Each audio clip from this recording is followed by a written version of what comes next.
Hi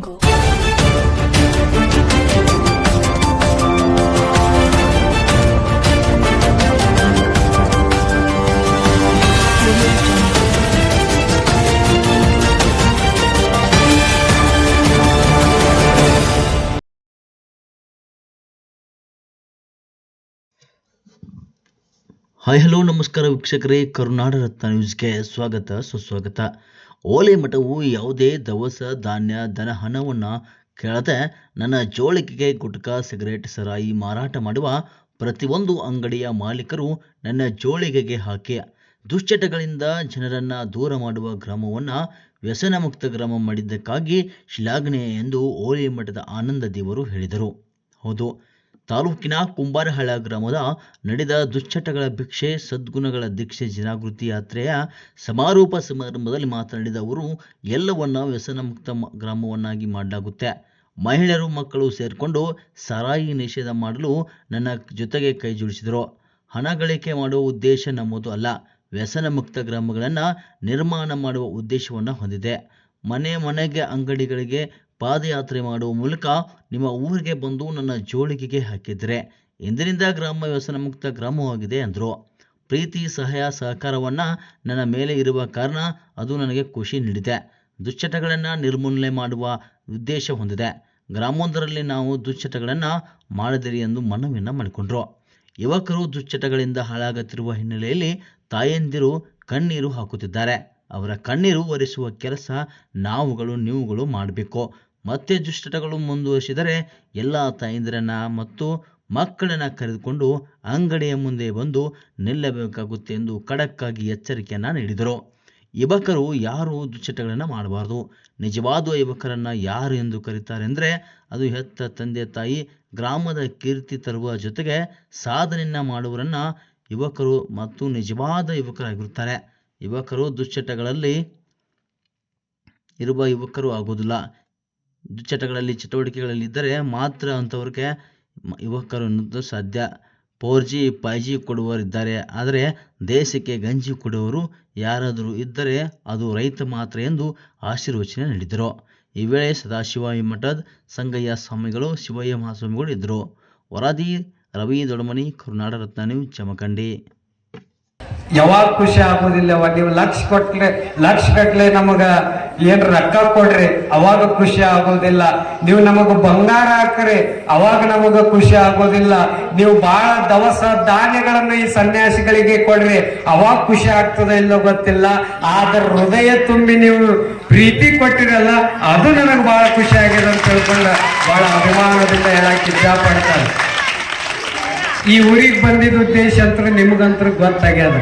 ನಾ ಈ ಊರಿಗೆ ಬಂದ ಪ್ರತಿ ಮನೆಗೂ ಜೋಳಿಗೆ ಹಿಡ್ಕೊಂಡು ಹೋಗಿ ಏನು ಸುಧಾರಣೆ ಮಾಡ್ಬೇಕು ಅಟ್ಟಂತೂ ಪ್ರಾಮಾಣಿಕ ಮನಸ್ಸಿನಿಂದ ನಾನು ಮಾಡಿದ್ದೇನೆ.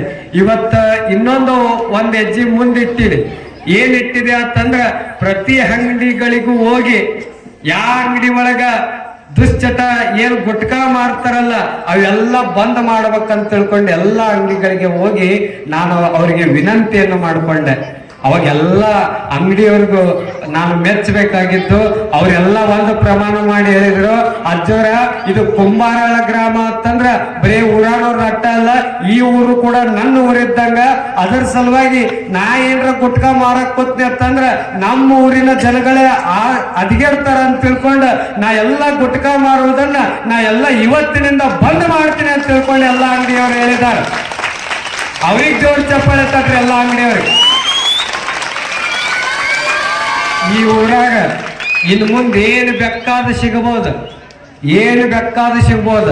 ಆದ್ರೆ ಇನ್ನು ಮುಂದೆ ಈ ಊರೊಳಗೆ ಯಾವ ಗುಟ್ಕಾ ಸಿಗುವುದಿಲ್ಲ, ಯಾವ ಸಿಗರೇಟ್ ಬೀಡಿ ಸಿಗುವುದಿಲ್ಲ, ಯಾವ ಮಾವಾನು ಸಿಗಲ್ಲ, ಯಾವ ದಾರುನು ಸಿಗಲ್ಲ. ಇವತ್ತಿನಿಂದ ಏನ್ರ ಸಿಕ್ಕು ಅಂದ್ರೆ ಇನ್ನು ಮೇಲೆ ಅದರ ಪರಿಣಾಮನ ಮುಂದೆ ಬೇರೆ ಐತಿ. ನನ್ನ ಕಳಕಳಿ ಇಟ್ಟ ಇವತ್ತೆಷ್ಟೋ ಜನ ತಾಯಂದರು ಬೆಳಗ್ಗೆ ಅಂಗಡಿಗೆ ಹೋಗುವಾಗ ನನ್ನ ಜೊತೆ ಬಂದಿದ್ರು. ಕಣ್ಣಾಗ ನೀರ್ ಹಾಕೋತ ಅವ್ರು ಹೇಳಕತ್ತಿದ್ರು. ದಾರು ಅಂಗಡಿಗೆ ಹೋದಾಗ ಅಲ್ಲಿ ಬಿಡಿಸ್ಬೇಕಂತ ಹೋದಾಗ ಕಣ್ಣಾಗ ನೀರ್ ಹಾಕೋತ ಯವ್ವ ತಾಯಿ ದಾರು ಮಾರೋರು ದಯವಿಟ್ಟು ಬಿಡ್ರಿ. ಬೆಳಗ್ಗೆ ಎದ್ದು ಬೀಳ್ನೆ ನಮ್ಮ ಮನೆಯವ್ರು ಬರೀ ದಾರು ಕುಡಿಯಾಕತ್ತಾರ, ಅದ್ರಾಗೆ ಎರ್ಕೊಳಕತ್ತಾರ. ನಿಮ್ಮಿಂದ ನನ್ನ ಮನೆ ಹಾಳಾಗಕತ್ತದ, ದಯವಿಟ್ಟು ದಾರು ಮಾರೋದು ಬಂದ್ ಮಾಡ್ರಿ ಅಂತ ತಿಳ್ಕೊಂಡು ಎಲ್ಲಾ ತಾಯಿಂದರು ಬಂದು ದಾರು ಮಾರೋರ್ಗೆ ವಿನಂತಿಯನ್ನು ಮಾಡ್ಕೊಂಡ್ರು. ಅವ್ರ ಕಣ್ಣಾಗ ನೀರ್ ಹಾಕೋತ ನನಗವಾಗ ಬಹಳ ದುಃಖ ಅನ್ನಿಸ್ತು, ಕರಳ ಚುರುಕ್ ಅನ್ನಿಸ್ತು. ನಾ ಎಲ್ಲರಲ್ಲಿ ವಿನಂತಿ ಇಟ್ಟ, ನನ್ನ ಸಂಕಲ್ಪ ಇಷ್ಟ, ಎಲ್ಲಾ ಊರಿಗೆ ಹೋಗಿ ಬಾಳ ರೊಕ್ಕ ಗಳಿಸ್ಬೇಕು, ಅದು ಮಾಡ್ಬೇಕು ಇದು ಮಾಡ್ಬೇಕು, ಏನೂ ಉದ್ದೇಶ ಇಲ್ಲ. ನನ್ನ ಈ ಸಣ್ಣ ಸನ್ಯಾಸಿಯ ಒಂದು ಸಂಕಲ್ಪ ಏನಂತಂದ್ರೆ, ನಮ್ಮ ಜಮಖಂಡಿ ತಾಲೂಕಿನಲ್ಲಿ ಇರ್ತಕ್ಕಂಥ ಪ್ರತಿ ಹಳ್ಳಿನೂ ಕೂಡ ಹೆಂಗಿರ್ಬೇಕಂತಂದ್ರ ಪ್ರತಿ ಮನೆಯ ಒಳಗೂ ಸಹಿತ ಸದಾಕಾಲ ಆನಂದದ ಜ್ಯೋತಿ ಬೆಳಗಬೇಕು, ಎಲ್ಲಾ ಊರೊಳಗೂ ವ್ಯಸನ ಮುಕ್ತ ಆಗ್ಬೇಕನ್ನುವಂತ ಅವಡಿಗತ್ತು ಆಯ್ತು ಅಂತದು. ಎಸ್ ನಾ ಹೇಳ್ತೀನಿ ಅಂತ ಅಂದು ಅವರು ವಿಮಾನದಾಗಿಂದ ಇಳಿದ್ರು. ವಿಮಾನದೊಳಗೆ ಇಳಿದಿರ್ತಕ್ಕಂಥ ರವೀಂದ್ರನಾಥ್ ಟ್ಯಾಗರ್ ಅವರು ಹೆಜ್ಜೆಗಳನ್ನು ಇಡ್ತಾ, ಆ ಹೆಜ್ಜೆಗಳನ್ನು ನೋಡ್ಬೇಕು, ದೇಶಕ್ಕಾಗಿ ದುಡಿದ ಹೆಜ್ಜೆಗಳು, ದೇಶ ಪಡೆದ ಹೆಜ್ಜೆಗಳು. ಟ್ಯಾಗೋರ್ ಸಣ್ಣ ಸಣ್ಣ ಹೆಜ್ಜೆ ನೀಡ್ತಾ ಬರ್ತಾ ಇದ್ದಾರೆ. ರವೀಂದ್ರನಾಥ್ ಟ್ಯಾಗೋರ್ ಬರ್ತಿರ್ತಕ್ಕಂಥ ಕಾಲದೊಳಗೆ ಆ ಹುಡುಗಿ ತಲೆಯನ್ನ ಎತ್ತಿದ್ದಾಳೆ, ನೋಡ್ತಾ ಇದ್ದಾಳೆ. ವಿಶ್ವ ಮಾನವತೆಯ ಸಂಕೇತವಾಗಿರುವ ರವೀಂದ್ರನಾಥ್ ಟ್ಯಾಗೋರ್ ಅವರು ಬಂದರು. ಬಂದಿರತಕ್ಕಂಥ ಕಾಲದೊಳಗೆ ಹುಡುಗಿ ತನ್ನ ಕೈ ನಡಗಾಕಾಯ್ತು. ಯಾಕೆ ದೊಡ್ಡವರು ಕೈ ನಡಗಾಕಾಯ್ತು ಹುಡುಗಿ ಇದ್ದಕ್ಕೆ ಆ ಗುಲಾಬಿ ಹೂ ಅವ್ರ ಕೈ ಒಳಗೆ ಕೊಟ್ಟು ಹೇಳ್ತಾಳೆ, ವೆಲ್ಕಮ್ ಟು ಅವರ್ ಕಂಟ್ರಿ ಎಂದು. ವೆಲ್ಕಮ್ ಟು ಅವರ್ ಕಂಟ್ರಿ ಅಂತಂದಾಗ ರವೀಂದ್ರನಾಥ್ ಟ್ಯಾಗೋರ್ ಅವ್ರಿಗೆ ಬಹಳ ಖುಷಿ ಆಯ್ತು. ಒಂದ್ ಸಣ್ಣ ಹುಡುಗಿ ವೆಲ್ಕಮ್ ಟು ಅವರ್ ಕಂಟ್ರಿ ಏನಾಕತ್ತಾಳ ಅಂದ ಬಳಿಕ, ತಂಗಿ ಅಟ್ಟ ಒಂದು ಸ್ವಾಗತ ಥ್ಯಾಂಕ್ ಯು ಅಂತ ಹೋಗ್ಬೇಕಾಗಿತ್ತು, ಹೌದಲ್ಲ? ವೆಲ್ಕಮ್ ಅಂದ್ರೆ ಥ್ಯಾಂಕ್ ಯು ಅಂತೀರಿ ನೀವು, ಹೋಗ್ಬೇಕ. ಅವ್ರು ಹಂಗ ನಿಲ್ರಿ. ಅವ್ರು ಏನಂದ್ರು ವೈ ಯು ಲವ್ ಇಂಡಿಯಾ ಅಂದ್ರು. ಎಷ್ಟು ವಯಸ್ಸು ಹುಡುಗಿ? 10 ವರ್ಷದ ಹುಡುಗಿ ಕೇಳಾಕತ್ತಾರ, ವೈ ಯು ಲವ್ ಇಂಡಿಯಾ, ಯಾಕೆ ಭಾರತವನ್ನ ಪ್ರೀತಿ ಮಾಡ್ತೀಯ, ಯಾಕೆ ನೀ ಭಾರತವನ್ನ ಗೌರವಿಸ್ತಾ ಇದ್ರನ್ನು ಸ್ವಾಗತ ಮಾಡ್ತಾ ಇದೀಯಾ ಅಂತಂದಾಗ ಆಕಿ ಹೇಳ್ತಾಳ, ಐ ಲವ್ ಇಂಡಿಯಾ ಅಂತಂದ್ರು. ಐ ಲವ್ ಇಂಡಿಯಾ ಅಂತಂದಾಗ ರವೀಂದ್ರನಾಥ್ ಟ್ಯಾಗೋರ್ ಪಾದ ಇಟ್ಟು ಕೇಳಿದ್ರು, ಯಾಕೆ ನಮ್ಮ ದೇಶವನ್ನ ಪ್ರೀತಿಸ್ತೀಯ, welcome to our country, I love India ಅನ್ನಕತಿ ಅಂತಂದಾಗ ಆ ಹುಡುಗಿ ಒಂದು ಕಿಮ್ಮತ್ತಿನ ಮಾತು ಹೇಳಿದ್ರು. 10 ವಯಸ್ಸಿನ ಹುಡುಗಿ 10 ವಯಸ್ಸು ಹೊಡೆದಿರ್ತಮ್ಮ ಏನಂತಂದ್ರು ಅಂತಂದ್ರೆ, ನಾವ್ ಯಾಕೆ ಭಾರತೀಯರನ್ನ ಪ್ರೀತಿಸ್ತೀವಿ ಅಂತಂದ್ರೆ, ಭಾರತೀಯರು ಹೆಣ್ಣನ್ನ ಪ್ರೀತಿಸಲಿಲ್ಲ, ಭಾರತೀಯರು ಹೊನ್ನನ್ನ ಪ್ರೀತಿಸಲಿಲ್ಲ, ಭಾರತೀಯರು ಮಣ್ಣನ್ನ ಪ್ರೀತಿಸಲಿಲ್ಲ, ಭಾರತೀಯರು ಏನನ್ನ ಪ್ರೀತಿಸಿದ್ರು ಅಂತಂದ್ರೆ ದೇವರನ್ನ ಪ್ರೀತಿಸಿದ್ರು. ಅದಕ್ಕಾಗಿ ನಾವು ಭಾರತೀಯರನ್ನ ಪ್ರೀತಿಸ್ತೀವಿ ಅನ್ನತಕ್ಕಂಥ ಮಾತು ಹುಡುಗಿ. ಅವ್ರಿಗೆ ಆಯೋಜಕರಿಗೆ ವಿಚಿತ್ರ ಆಗಿ ಹುಡುಕು,